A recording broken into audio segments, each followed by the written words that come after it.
தமிழ் நெஞ்சங்கள் அனைவருக்கும் வணக்கம். இது உங்கள் மித்ராஸ் தமிழ் சேனல். இன்னைக்கு நம்ம பார்க்க போற வீடியோ பத்தினா தமிழ்நாடு கால்நடை மருத்துவ அறிவியல் பல்கலைக்கழகத்தில் பார்த்தீங்கன்னா 67 நான் டீச்சிங் வேகன்சிஸ்க்கான ஒரு நோட்டிபிகேஷன் வந்து வெளியிட்டிருக்காங்க. அதை பத்தி தான் இன்னைக்கான வீடியோவில் நம்ம விரிவாக பார்க்க போறோம்.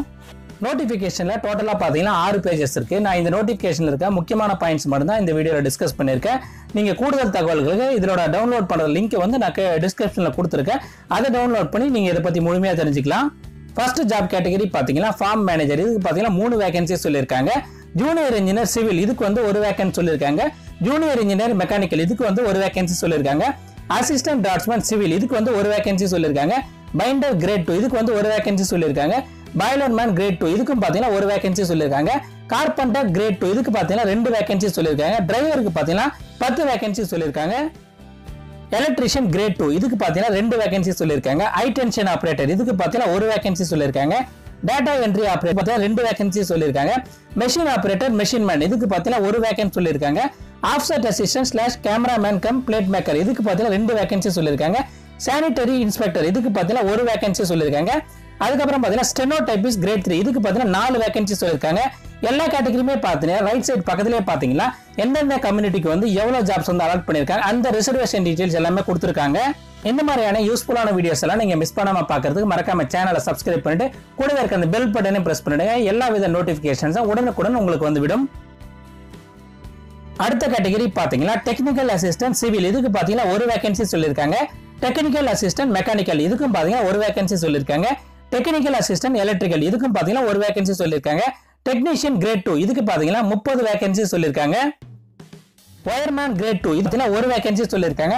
டோட்டலா பாத்தீங்கன்னா 67 வேகன்சிஸ்க்கு வந்து கால் ஃபார் பண்ணிருக்காங்க. இந்த வேலைகளுக்கு அப்ளை பண்றதுக்கான ஏஜ் லிமிட் பாத்தீங்கன்னா மினிமம் வந்து 18 வயசு வந்து எல்லா கேட்டகரிக்குமே சொல்லியிருக்காங்க.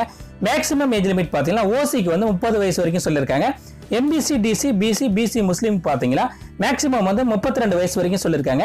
எஸ்சி எஸ்டி கேட்டகரிக்கு பாத்தீங்கன்னா மேக்ஸிமம் வந்து 35 வயசு வரைக்கும் சொல்லியிருக்காங்க. இந்த வேலைகளுக்கு அப்ளை பண்றதுக்கான குவாலிஃபிகேஷன் டீடைல்ஸ் பத்தி இப்ப பார்க்கலாம். ஃபர்ஸ்ட் கேட்டகரி பாத்தீங்கன்னா ஃபார்ம் மேனேஜர் அதுக்கான பே ஸ்கேல் வந்து பக்கத்திலே கொடுத்திருக்காங்க. குவாலிஃபிகேஷன் பாத்தீங்கன்னா பிஎஸ்சி டிகிரி வந்து அக்ரிகல்ச்சர் அல்லது ஹார்டிகல்ச்சர் அல்லது ஹோம் சயின்ஸ்ல முடிச்சிருக்கணும். அப்படி இல்லைன்னா பிஎஸ்சி டிகிரி வந்து animal husbandry in veterinary and animal sciences இதுல வந்து பாத்தீங்கன்னா ஓஜிபிஏ வந்து 3.00 அல்லது 4.00 அல்லது 7.00 அல்லது 10.00 ஆர் இட்ஸ் ஈக்குவலன்ட் குவாலிஃபிகேஷன் வந்து நீங்க வாங்கியிருக்கணும்னு சொல்லியிருக்காங்க. அதுக்கு அடுத்த கேட்டகரி பாத்தீங்கன்னா ஜூனியர் இன்ஜினியர் சிவில் இதுக்கான பே ஸ்கேல வந்து பக்கத்திலே கொடுத்திருக்காங்க. இதுக்கான குவாலிஃபிகேஷன் பாத்தீங்கன்னா சிவில் இன்ஜினியரிங்ல வந்து டிப்ளமோ கோர்ஸ் வந்து முடிச்சிருக்கணும்னு சொல்லியிருக்காங்க. எக்ஸ்பீரியன்ஸ் பாத்தீங்கன்னா குறைஞ்சது வந்து 2 இயர்ஸ் வந்து ஃபீல்ட் எக்ஸ்பீரியன்ஸ் இருக்கணும்னு சொல்லியிருக்காங்க.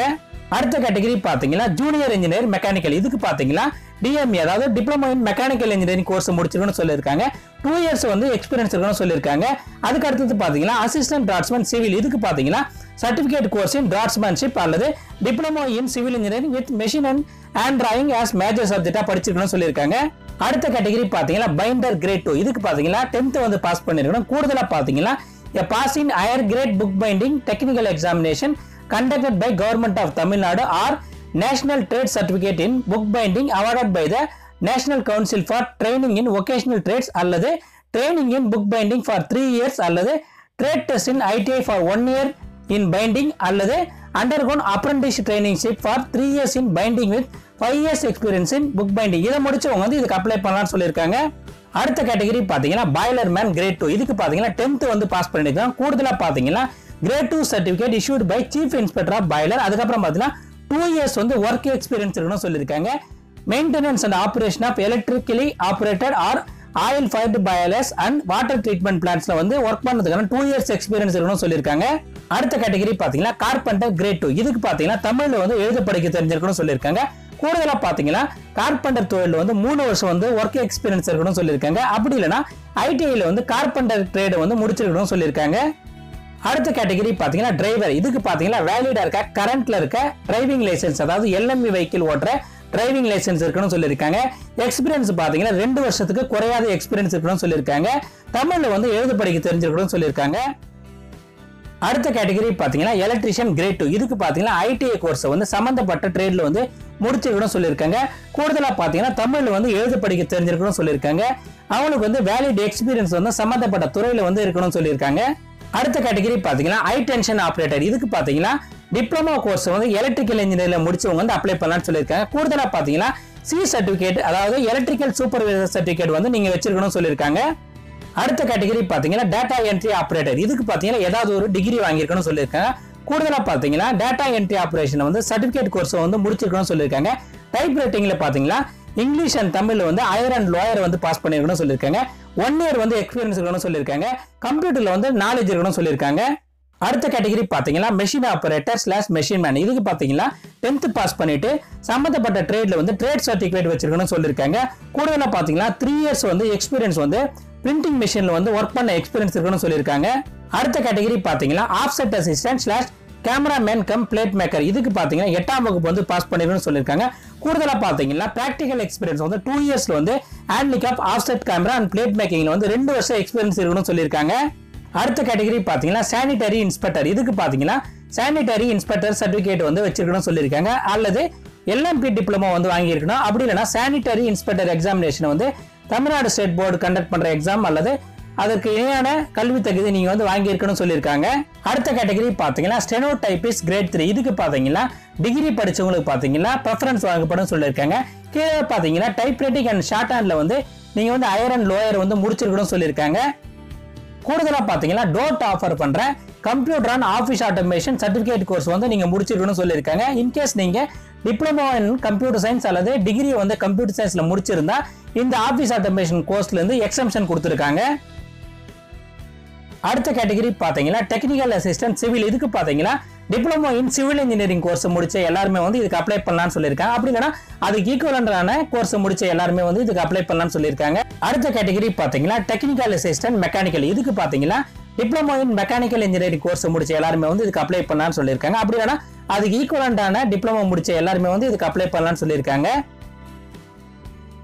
அடுத்த கேட்டகரி பாத்தீங்கன்னா டெக்னிக்கல் அசிஸ்டன்ட் எலக்ட்ரிக்கல். இதுக்கு பாத்தீங்கன்னா டிஇ, அதாவது diploma in electrical and electronics course முடிச்சவங்க வந்து இதுக்கு அப்ளை பண்ணலாம்னு சொல்லியிருக்காங்க. அடுத்த கேட்டகரி பாத்தீங்கன்னா டெக்னீஷியன் கிரேட் 2. இதுக்கு பாத்தீங்கன்னா ஏதாவது ஒரு கிராஜுவேட் டிகிரி வந்து பயாலஜிக்கல் அண்ட் லைஃப் சயின்சஸ்ல வந்து நீங்க முடிச்சிருக்கணும்னு சொல்லியிருக்காங்க. ப்ரெஃபரன்ஸ் பாத்தீங்கன்னா யாருக்கு தருவான்னு சொல்லியிருக்காங்கன்னா மெடிக்கல் லேப் அல்லது ஃபீட் அனாலிசிஸ் லேப் அல்லது மைக்ரோ பயாலஜி லேப்ல ஒர்க் பண்ணவங்களுக்கு பாத்தீங்கன்னா முன்னுரிமை வழங்கப்படும் சொல்லியிருக்காங்க. அடுத்த கேட்டகரி பாத்தீங்கன்னா வயர்மேன் கிரேட் 2. இதுக்கு பாத்தீங்கன்னா தமிழ்ல வந்து எழுத படிக்க தெரிஞ்சிருக்கணும்னு சொல்லியிருக்காங்க. கூடுதலா பாத்தீங்கன்னா வயர்மேன் கோர்ஸ் வந்து ஐடிஐ ட்ரேட்ல வந்து முடிச்சிருக்கணும்னு சொல்லியிருக்காங்க. கூடுதலா பாத்தீங்கன்னா ப்ரீவியஸ் வந்து எக்ஸ்பீரியன்ஸ் வந்து வயர்மேன ஒர்க் பண்ணதுக்கான எக்ஸ்பீரியன்ஸ் இருக்கணும்னு சொல்லியிருக்காங்க. இதுக்கான ரெஜிஸ்ட்ரேஷன் ஃபீஸ்னு பாத்தீங்கன்னா ஜெனரல் 10, எம்பிசி, டிசி அண்ட் பிசிக்கு பாத்தீங்கன்னா 500 ரூபாய் சொல்லியிருக்காங்க. எஸ்சி எஸ்டிக்கு பாத்தீங்கன்னா 250 ரூபாய் சொல்லியிருக்காங்க. இதை நீங்க வந்து பேங்க் மூலமா தான் பே பண்ணணும்னு சொல்லியிருக்காங்க. பேங்கோட டீடைல்ஸ், அக்கௌண்ட் டீடைல்ஸ் எல்லாமே வந்து கீழே கொடுத்துருக்காங்க. நீங்க பே பண்ணிட்டு அந்த செலான் காப்பியோட பிரிண்ட் அவுட் காப்பியை வந்து நீங்க கண்டிப்பா வந்து உங்க அப்ளிகேஷன் கூட மறக்காம வந்து என்க்ளோஸ் பண்ணி அனுப்ப சொல்லியிருக்காங்க. ஃபில் பண்ண உங்க அப்ளிகேஷன்ஸை சப்மிட் பண்ணதுக்கான லாஸ்ட் டேட் பாத்தீங்கன்னா 27/2/2020 அன்னைக்கு சொல்லியிருக்காங்க. இந்த வேலைக்கான செலக்ஷன் ப்ரொசீஜர்னு பாத்தீங்கன்னா இதுக்கு ஒரு ரிட்டன் டெஸ்ட் ஒன்று கண்டக்ட் பண்றதா சொல்றாங்க. அதுல நீங்க எடுக்கிற மார்க்ஸை பேஸ் பண்ணி தான் இதுக்கான செலக்ஷன் இருக்குன்னு சொல்லியிருக்காங்க. ரிட்டன் எக்ஸாமுக்கான சிலபஸ் டீடைல்ஸ் வந்து கூடிய விரைவில் வந்து இந்த வெப்சைட்ல வந்து அப்லோட் பண்றதா சொல்லியிருக்காங்க. இந்த வேலைக்கு அப்ளை பண்றதுக்கான அப்ளிகேஷனோட ஃபார்மேட்டை வந்து இந்த வெப்சைட்லயே வந்து கொடுத்துருக்காங்க. நானும் டிஸ்கிரிப்ஷன்ல அப்ளிகேஷனை டவுன்லோட் பண்றதுக்கான லிங்க் கொடுத்துருக்கேன். அதை யூஸ் பண்ணி நீங்க அப்ளிகேஷனை வந்து டவுன்லோட் பண்ணிக்கலாம். ஃப்ரெண்ட்ஸ், இந்த வீடியோ உங்களுக்கு பிடிச்சிருந்தா மறக்காம இந்த வீடியோக்கு ஒரு லைக் கொடுங்க. இது யூஸ்ஃபுல்லா இருக்குன்னு நினைச்சா உங்க ஃப்ரெண்ட்ஸ் எல்லாருக்கும் ஷேர் பண்ணுங்க. மறக்காம சேனலை சப்ஸ்கிரைப் பண்ணி சப்போர்ட் பண்ணுங்க. அடுத்து ஒரு யூஸ்ஃபுல்லான வீடியோவில் உங்களை சந்திக்கிறேன். நன்றி, வணக்கம், ஆல் தி பெஸ்ட்.